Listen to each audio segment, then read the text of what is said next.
So I kind of wanted to share with you a little bit about the conversation I was having today. And what I love about talking with people who do the meditation that I do is we just have amazing conversations about truth, about meditation, about the potential of humanity, actually. And one of the things we were talking about is, how does this all work? How does meditation and a practice of meditation turn into something more? And perhaps those big words like enlightenment or waking up or living your highest potential, full human consciousness, like how does that even fit into having a practice of meditation? So a really easy way of describing it is to realize that the purpose of meditation is to allow you to see what you're thinking about, and to realize that we're consumed by these patterns of thinking. And more than consumed, it's like the greatest addiction or the greatest false identification is to believe these thoughts, have these thoughts, but have them as complete filters that become permanent, and we're always seeing our world through them. Now, what does that mean? It means these little voices in our head that is constantly saying, I like this, I don't like that. Am I okay? Do I feel safe here? Do they like me? You know, all those little voices that can be running in our head day after day, day after day, day after day, we actually don't see as voices or thoughts. We actually identify them as us, our truth, me. And so because we're identifying with that, we listen to that. And so if the voice is saying, I'm scared, or I don't feel safe here, or this reminds me of a real bad situation, or I feel off, because I watched a movie and now I've got the creeps, we really own that as the reality. And because we're owning that as reality, we create that. I am now a nervous person. I am now feeling unsafe in this unsafe world. And yet there's no evidence. It's mentally created and projected into our lives now. So we have this identification with the thinking.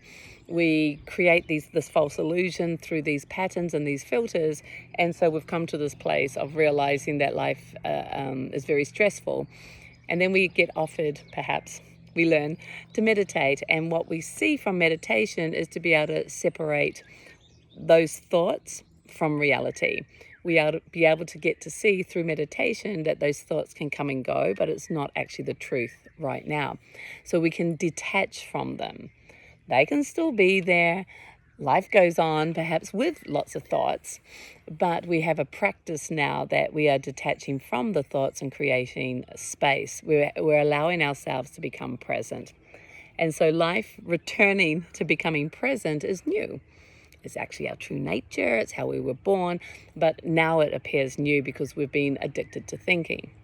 So all the talk recently about becoming present again, the power of now, all those things is a very true living experience for everybody.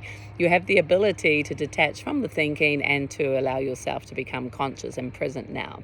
Amazing, right? And yet very natural and normal. However, there's more. We now realize we have this choice to make, and then we can keep making that choice. And so when we're making that choice to become present and not think so much, then the being present grows and the thinking starts to fade, right?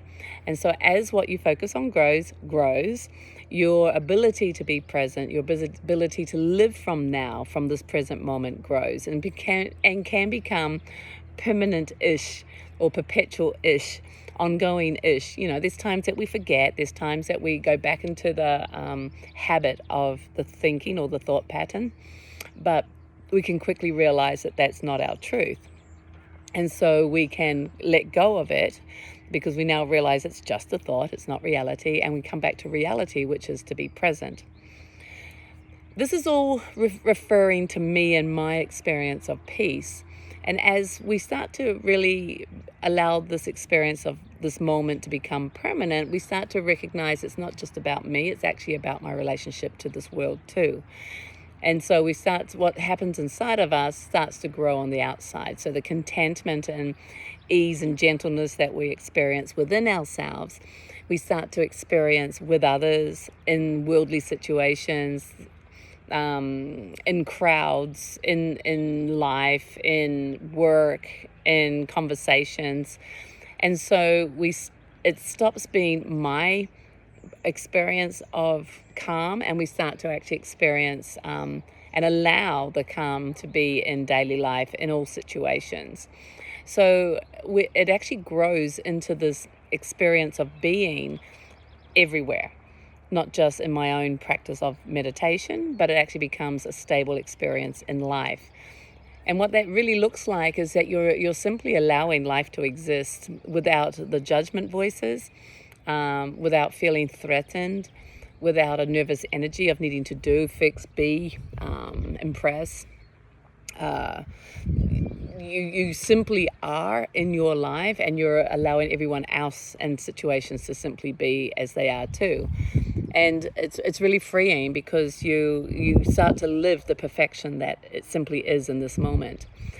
So what happens from there, and this is where we're going, moving into the big words like enlightenment, my higher being, the greatest version of myself, what are the big words there are that just sound so far-fetched?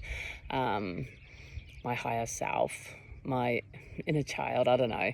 Enlightenment was always the big one to me. That always just seemed like it was up in the cave in the Himalaya.